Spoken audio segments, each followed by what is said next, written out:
नमस्कार। आज के इस खास एक्सप्लेनर में हम बात करने वाले हैं असेसमेंट ईयर 2026-27 के लिए इनकम टैक्स पोर्टल पर ITR 1 फाइल करने की। अगर आप खुद से टैक्स रिटर्न फाइल करने की सोच रहे हैं तो बिना किसी कंफ्यूजन के स्टेप बाय स्टेप इस प्रोसेस को कैसे पूरा करना है, आज हम बिल्कुल उसी पर फोकस करेंगे। तो चलिए बिना देरी के शुरू करते हैं। हमारा आज का रोड मैप बिल्कुल क्लियर है और हम पोर्टल के फ्लो के हिसाब से ही आगे बढ़ेंगे। पहला, तैयारी और योग्यता। दूसरा, सही टैक्स रिजीम चुनना। तीसरा, सैलरी और भत्ते रिपोर्ट करना। चौथा, हाउस प्रॉपर्टी और डिडक्शंस। और अंत में वेरिफिकेशन और फाइनल स्टेप्स। चलिए सेक्शन 1 से शुरुआत करते हैं, तैयारी और योग्यता। पोर्टल पर पैन नंबर के साथ लॉगिन करने से पहले अपना टूल किट बिल्कुल रेडी कर लीजिए। आपके पास 4 बेहद ज़रूरी डॉक्यूमेंट्स होने ही चाहिए। आपके एम्प्लॉयर से मिला फॉर्म 16, आपके बैंक स्टेटमेंट्स और पोर्टल से डाउनलोड किया गया एनुअल इन्फॉर्मेशन स्टेटमेंट यानी AIS और फॉर्म 26 AS।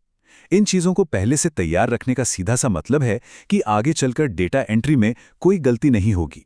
अब सबसे बड़ा सवाल, क्या आप ITR 1 फाइल करने के लिए एलिजिबल हैं? देखिए, ये फॉर्म खास तौर पर उन लोगों के लिए है जिनकी कुल आय 50 लाख रुपए तक है। और एक बात का बिल्कुल ध्यान रखिएगा, स्पेशल रेट इनकम वालों के लिए ये फॉर्म नहीं है। मतलब अगर आप शेयर बाजार में इंट्राडे ट्रेडिंग या फ्यूचर एंड ऑप्शंस में ट्रेड करते हैं तो ITR 1 आपके लिए नहीं है। बढ़ते हैं सेक्शन 2 की तरफ, टैक्स रिजीम चुनना। ये पूरे प्रोसेस का सबसे क्रिटिकल हिस्सा है। और नई डिफॉल्ट टैक्स व्यवस्था का सबसे बड़ा गेम चेंजर क्या है? वो है ये नंबर। अगर आपकी आय 12 लाख रुपए तक है तो आपको एक भी रुपए टैक्स नहीं देना है, बिल्कुल शून्य। ये अकेला नियम कई टैक्स पेयर्स के लिए एक बहुत बड़ी राहत है। लेकिन जब हम बेसिक छूट यानी एक्सेम्पशन लिमिट की बात करते हैं तो दोनों रिजीम में फर्क साफ नजर आता है।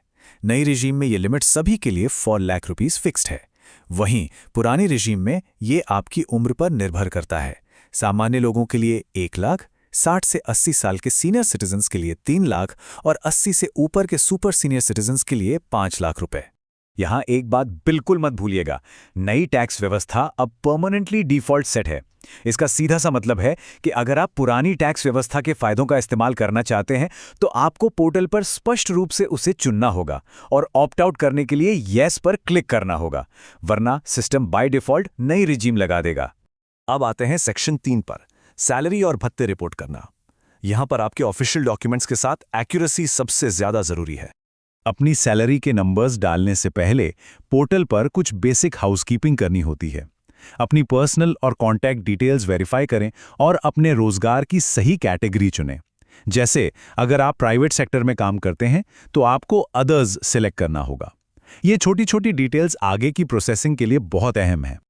और यहाँ एक बहुत बड़ा ट्रैप है जिससे आपको बचकर रहना है। कई बार लोग 1041 या 1042 जैसे फर्जी फॉर्म का इस्तेमाल करके फेक अलाउंस क्लेम करने की कोशिश करते हैं। ऐसा शॉर्टकट अपनाना बहुत भारी पड़ सकता है। इससे इनकम टैक्स विभाग का नोटिस आ सकता है और भारी पेनल्टी भी लग सकती है, तो प्लीज इसे अवॉइड करें। सबसे स्मार्ट और सेफ तरीका यही है कि अपने फॉर्म 16 से एग्जैक्ट फिगर्स उठाइए और उन्हें सीधा पोर्टल पर दर्ज कीजिए। साथ ही याद रखें कि नए टैक्स रिजीम में ज्यादातर स्टैंडर्ड अलाउंसेस की छुट्टी कर दी गई है, इसलिए सिर्फ वही क्लेम करें जिसके आप हकदार हैं। चलिए आगे बढ़ते हैं सेक्शन 4 पर, हाउस प्रॉपर्टी और कटौतियां। अगर आपके पास घर है तो यह सेक्शन आपके लिए है। हाउसिंग लोन पर ब्याज की कटौती के नियम अब काफी बदल गए हैं। नई रिजीम के तहत सेल्फ ऑक्यूपाइड घर यानी जिस घर में आप खुद रहते हैं उस पर अब कोई ब्याज कटौती नहीं मिलेगी। पूरा डिडक्शन खत्म। और अगर आपने घर किराए पर दे रखा है तो डिडक्शन सिर्फ उतना ही मिलेगा जितनी आपकी किराए की इनकम है, उससे 1 रुपया ज्यादा नहीं। अगर आप कायदे से अपनी रेंटेड प्रॉपर्टी पर इंटरेस्ट डिडक्शन क्लेम कर रहे हैं तो पोर्टल को आपकी पूरी लोन हिस्ट्री चाहिए होगी। बैंक या NBFC का नाम, loan account number, sanction date और सबसे अहम 31 मार्च 2026 तक का आपका बिल्कुल सटीक आउटस्टैंडिंग बैलेंस। यहां अनुमान नहीं चलेगा, एग्जैक्ट डेटा देना होगा। जब बात अन्य स्रोतों या अदर सोर्सेज से होने वाली इनकम की आती है तो एक बहुत ही दिलचस्प फैक्ट है। आप इक्विटी शेयर से होने वाले लॉन्ग टर्म कैपिटल गेन्स को ITR 1 में दिखा सकते हैं, लेकिन हां, इसकी लिमिट सिर्फ 1.5 लाख रुपए तक है। अगर आपका गेन इससे ज्यादा है तो फिर आपको ITR 2 या 3 की तरफ जाना पड़ेगा। डिडक्शंस की बात करें तो नई रजीम में ऑप्शंस बहुत ही लिमिटेड हैं। पुरानी रजीम वाली वो लंबी लिस्ट यहां नहीं मिलेगी। यहां आपको सिर्फ कुछ विशिष्ट पेंशन योगदान और अग्निपथ योजना के तहत ही डिडक्शन मिल सकता है, तो एक्सपेक्टेशंस उसी हिसाब से रखनी होंगी।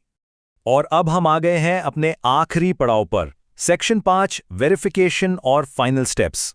यहां पोर्टल अपना काम करेगा और आपकी टैक्स लायबिलिटी कैलकुलेट करेगा। अगर आपकी आय उस 12 लाख के लिमिट के अंदर है और टैक्स देनदारी 0 है, तो जो भी TDS पहले कट चुका है वो रिफंड के लिए फ्लैग हो जाएगा, और ये रिफंड आपके उसी बैंक अकाउंट में जाएगा जिसे आपने पोर्टल पर पहले से प्री वैलिडेट कर रखा है। सबमिट करने से ठीक पहले एक रूटीन चेक है जहां अक्सर लोग अटक जाते हैं, एड्रेस वैलिडेशन। मेक श्योर कि आपका प्राइमरी और सेकेंडरी एड्रेस मैच कर रहा हो। हाँ, अगर आपकी जॉब आपको किसी दूसरे राज्य में ले गई है तो आप अलग एड्रेस डाल सकते हैं, बस इस छोटी सी डिटेल का ध्यान रखिएगा। फाइनली अपनी मेहनत को सेव करने का टाइम आ गया है। बस 4 simple steps. Proceed to verify पर क्लिक करें, ई-वेरीफाई नाउ चुनें, अपने आधार से लिंक्ड OTP के जरिए इसे ऑथराइज करें और ITR के रीजनरेट होने का कंफर्मेशन देखें। बस आपका काम हो गया। तो हमने देखा कि पोर्टल आपको डिफॉल्ट नई रिजीम की तरफ कैसे गाइड करता है, लेकिन यहाँ एक सवाल है जिस पर आपको विचार करना चाहिए। क्या नई रिजीम आपके यूनिक पोर्टफोलियो के लिए सच में गणितीय रूप से सबसे फायदेमंद रास्ता है, या फिर एक अच्छे इनकम टैक्स कैलकुलेटर में अपने नंबर्स डालने पर पुरानी रिजीम में कोई छुपा हुआ फायदा निकल कर आ सकता है? नंबर्स कभी झूठ नहीं बोलते, इसलिए अपना कैलकुलेशन जरूर कीजिएगा। आज के इस एक्सप्लेनर में मेरे साथ जुड़ने के लिए आपका बहुत बहुत शुक्रिया।